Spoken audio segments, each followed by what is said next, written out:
Halo, nama saya Jericho dan saya dari kelas 1 Mendel. Hari ini saya akan menjelaskan tentang interaksi ruang negara ASEAN. Indonesia bersama 5 negara lainnya yakni Malaysia, Singapura, Thailand, Filipina pada 8 Agustus 1967 silam, tepatnya di Bangkok. Thailand mengisikan sebuah wadah perserikatan bangsa-bangsa di Asia Tenggara yang disebut Association of Southeast Asian Nations alias ASEAN.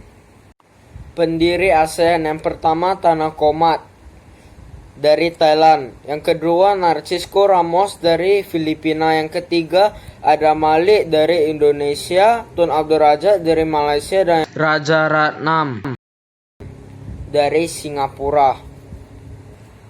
Organisasi ini memiliki 3 pilar atas dasar kepentingan bersama di bidang politik, ekonomi, dan budaya.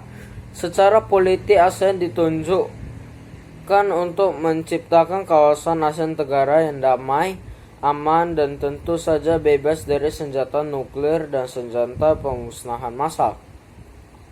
Secara ekonomi, ASEAN ditunjukkan untuk membangun kerjasama perdagangan, investasi, ketenaga kerjaan, pemberantasan kemiskinan, dan memperkecil kesengajaan pembangunan kawasan negara ASEAN. Secara budaya, berorientasi pada pengungkapan demokrasi, HAM, dan pemberantasan narkoba. ASEAN memberikan pengaruh yang besar pada perkembangan di negara-negara Asia Tenggara. Interaksi kekurangan di negara ASEAN. Berdasarkan letak geografis, posisi negara-negara ASEAN terletak di antara 2 samudra, yaitu Samudra Hindia dan Samudra Pasifik, dan diapit oleh 2 benua, yakni benua Asia dan benua Australia. Berdasarkan letak astronomis atau letak koordinat mengacu pada garis lintang, sebagian negara-negara berada di wilayah iklim tropis dan subtropis lainnya. Saat ini, anggota ASEAN bertambah menjadi 10 negara dengan tambahan antara lain Brunei Darussalam, Vietnam, Laos, Myanmar, dan Kamboja. Interaksi dan kerjasama antar negara-negara anggota ASEAN semakin bertambah seiring dengan adanya berbagai kebutuhan dari setiap negara anggota yang meliputi kebutuhan sosial, politik, ekonomi, maupun aspek lainnya. Ada 2 faktor pendorong terbentuknya kerjasama negara-negara ASEAN, yaitu kesamaan ideologi, perbedaan teknologi, iklim, dan kesuburan tanah. Persamaan perbedaan sumber daya alam, persamaan dan perbedaan wilayah atau kondisi. Faktor penghambat terbentuknya kerjasama antara lain keamanan negara, kebijakan pemerintah, perbedaan ideologi, konflik dan peperangan, kebijakan yang protektif, perbedaan kepentingan setiap negara. Pengaruh interaksi ASEAN di bidang ekonomi, yakni kerjasama di bidang ekonomi atau yang disingkat AEC. Pengaruh kerjasama di bidang ekonomi menjadikan ASEAN adalah kekuatan terbesar ke-6 di dunia, dengan domestik penduduk sebesar $2,6 triliun. Terbentuknya Masyarakat Ekonomi ASEAN (MEA) yang diwujudkan sebuah pasar tunggal di kawasan Asia Tenggara pada tahun 2015.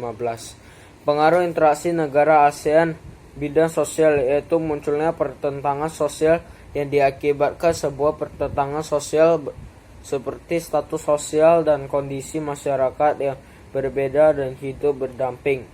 Interaksi sosial yang masih bercampur dengan sekat-sekat kepentingan yang menimbulkan masalah kemanusiaan.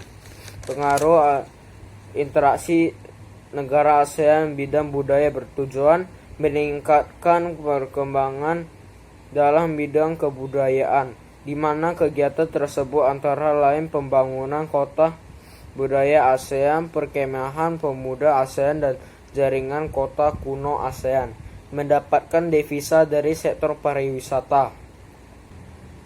Bentuk kerjasama bidang sosial budaya, Association Social Cultural Community atau yang sering disingkat sebagai ASCC.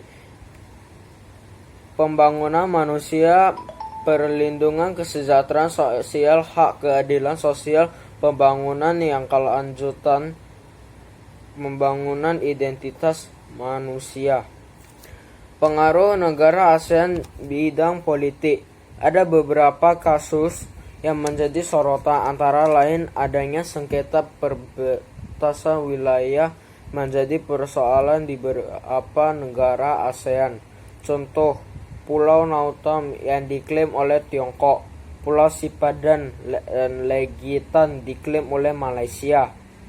Pengaruh interaksi negara ASEAN bidang pendidikan, yaitu seluruh negara ASEAN berupaya memberikan kesempatan kepada lembaga pendidikan melakukan reformasi menyeluruh dalam sistem pendidikan.